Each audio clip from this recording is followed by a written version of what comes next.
YouTube! Hey, hope you're all well. Today is July the 30th, Saturday. My girlfriend, she's out in Poland for a whole week.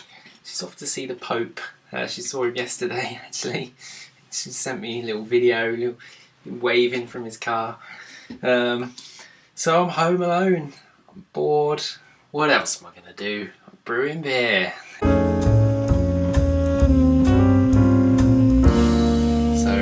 Today I'm making a Belgique Framboise Saison. Basically, using the Bible again, page number 127, which is just their Saison. And I'm probably going to add raspberries. As you saw in the allotment, I've got loads of them, but might not be enough. I don't know. So how many do I need? I'm going to be brewing. So I'm probably going to end up, as I always do, 20 to 21 litres. And so I know I need to put them in the secondary fermenter. So I've got a week, guys, so I need your advice. So do I put 1, do I put 2 kgs of raspberries? And what's the best method for putting fruit into your fermenter? And how many, do I leave that for a week or 2 weeks? So yeah. Guys, fruit, what do I do? I need your advice there. Cheers. So, running through the recipe. So I've got Pilsner malt, 69.9%, Munich malt, 17.4%, I've got wheat, 3.5%, Special B, 2.6%, and Caramunich, 2.6%. And the yeast, regrettably, I'm using Wyeast again. So I've got Wyeast 3724, it's the Belgian Saison yeast. And I don't know, I'm not a big fan of these smack pack yeasts. Obviously you saw the first time it went completely wrong. I think the reason there was the yeast was over 6 months old. And the company did send me another one, which is really nice of them. And the second one was brilliant, it really worked. This one, so this is my starter here. This has been almost 48 hours. I've shaken it a bit so you can't see the yeast cake now, but the yeast cake is really small. It's just there. Last time it was up here somewhere. And the Krausen last time, it kind of grew right up. And then there's nothing now. And I've been shaking it, but I honestly don't know if this is viable yeast. How do I know?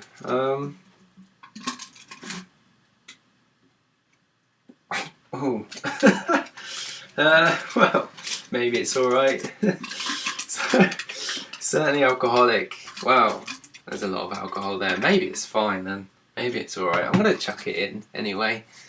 Leave it a few days if nothing's happening.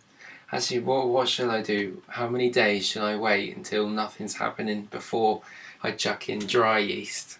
That's another bit of advice I need there, guys, because I don't want this one going wrong again. This is a waste of it's a waste of money, waste of everything, waste of time, energy, effort. And it's quite heartbreaking when it goes wrong, so I want to make sure it all goes to plan. I want to be drinking this stuff. The reason I'm doing a Saison is, as you saw in my previous video, I'm currently lagering an Oktoberfest, and that takes 4 weeks. So my fermentation fridge is busy. It's been a week now. Do I have to wait 4 weeks? Because, I'm a bit impatient. I probably will now, because now I'm brewing this. And it's a Saison, so it needs to be room temperature, maybe even a bit warmer than room temperature. So I'm going to just ferment it on the floor here and probably wrap towels around it and keep it warm. But yeah, so again, guys, if you can give me advice on fruit, And is my yeast all right? I don't know. So I'm currently mashing. I won't film too much of this because you've all seen it before. I'll film bits. I'm currently mashing. I'm using Beersmith this time because the book told me 65 degrees mash temp. Beersmith tells me 66.7, so I'm gonna follow Beersmith, and I did get it to around 66.5 to 66.8 ish is what I wrote down. So that's pretty good, pretty spot on there. And I've added in the stabilizer stuff, 5.2. pH seems alright. So yeah, it's all going well. So I'll see you in a bit, guys. Cheers. So here I am again, another brew day. And I want this to say 66.7. So I'm going to put that in the middle.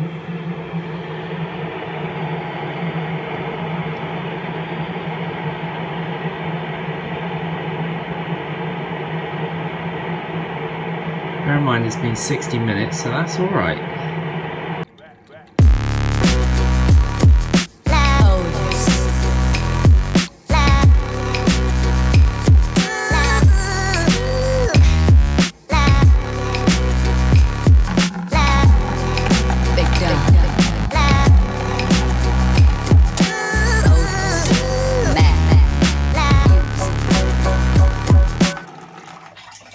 So I got my sparge water here. 76.5, I wanted 75, but that's near enough. As long as it's under 77, should be alright. So, time to sparge. Oh yeah. I'm going to do it slowly. Now that's why that doesn't spin, because I'm doing it slow.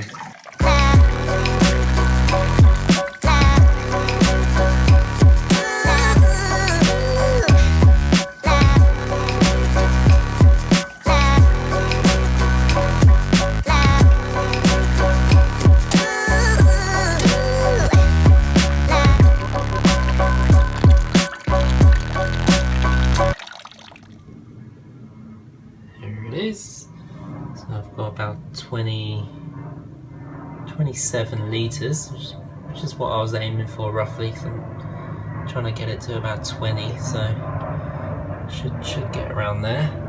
And this is a first, so I'm going to take a pre-boil gravity reading.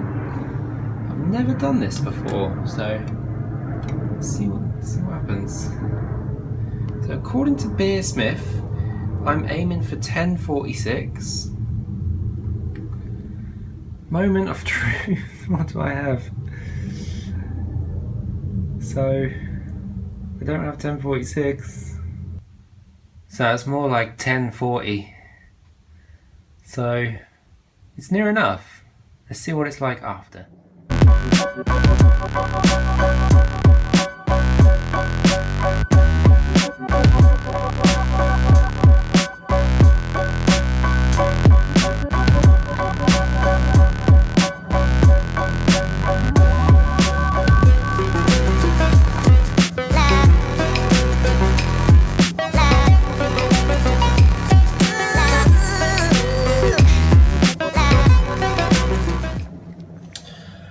Right then, so far so good, everything's going to plan. Wow, getting better at this, getting better. So, it's a bloody hot day, and now's a good time to open one of my home brews. So this is the Nelson Sauvin single hop beer, and it's turned out really good. It's been about 6 weeks now. And it's now a proper pale ale, gooseberry sort of taste. And yeah, crack it open. There you go. Now the boiler's on. So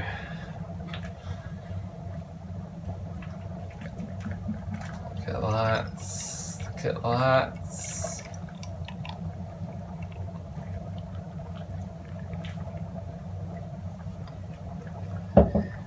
See there, that's beautiful carbonation. Camera doesn't pick it up. Camera doesn't pick it up, but oh god, it tastes good. And it was a weird beer because after 4 weeks I wasn't all that keen on it, and because I tried it after 3 and it was fizzy. After 4 I wasn't all that keen, but now after 6 weeks it's really good. So I forgot to mention the hops earlier. Also according to the recipe here, I need to add 200 grams of honey. So this is my first time ever adding honey to beer, so that's pretty cool. I'm not sure what's going to happen there, but I'll give it a go. And the hops I'm using, so at the start of boil I got Magnum hops, 20 grams of those, and then at the end of the boil, steep, I got Styrian Goldings.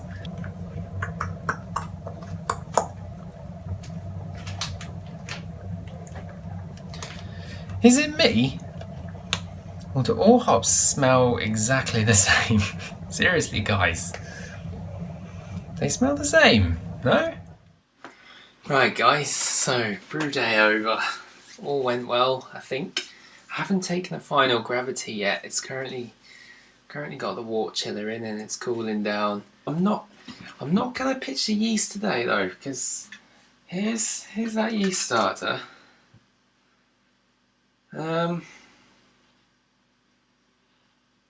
As you can see, there's hardly any yeast cake.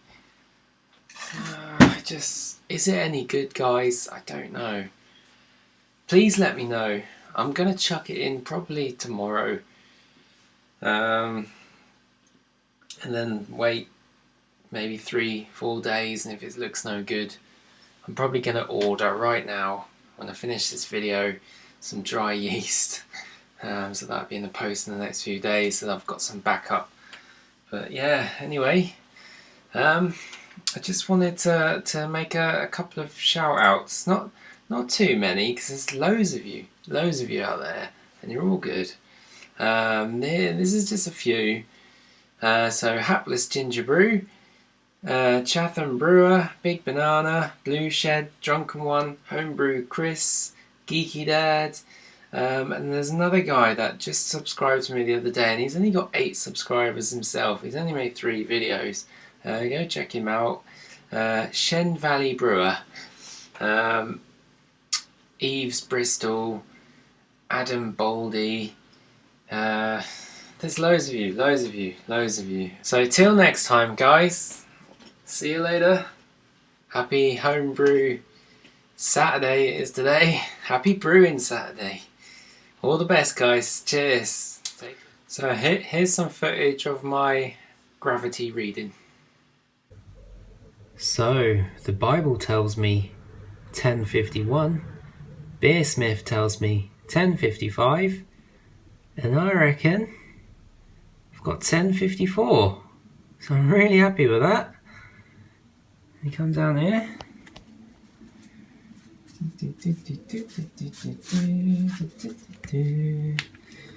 I've ended up with 20.5 litres, and I was aiming for 21, so again, really happy with that. As you can see there, my wort chill is shit.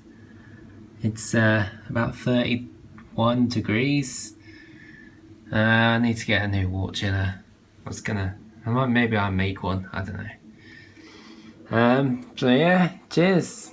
So for anyone watching who has one of these brew packs boilers, this is one thing you must do after every single brew. If you unscrew these, unscrew the screws, and you'll notice the element underneath. And it's absolutely full of shit. After every brew, you must clean that element. I'm sure everyone who has this boiler knows this, but if you don't, seriously, it just makes the boiler work so well the next time you brew. Cheers. this is turning into a really boring video now. So there's my element, as you can see, it's all covered in shit. And what I do after every brew day, via cowl, give it a good spray with that stuff. And I just leave it 10 minutes. Scrub it up, and it looks good as new. Then after that, this is only for people with a Brew Packs boiler. This stuff here, it's really good. You see here, it's all covered in yellow shit because it's a plastic boiler. Clean it with this and leave it for 20 minutes, and that's how you get rid of that and turn it white again. And it actually works, it's pretty good. But yeah, until I get a stainless steel boiler, this is what I have to do.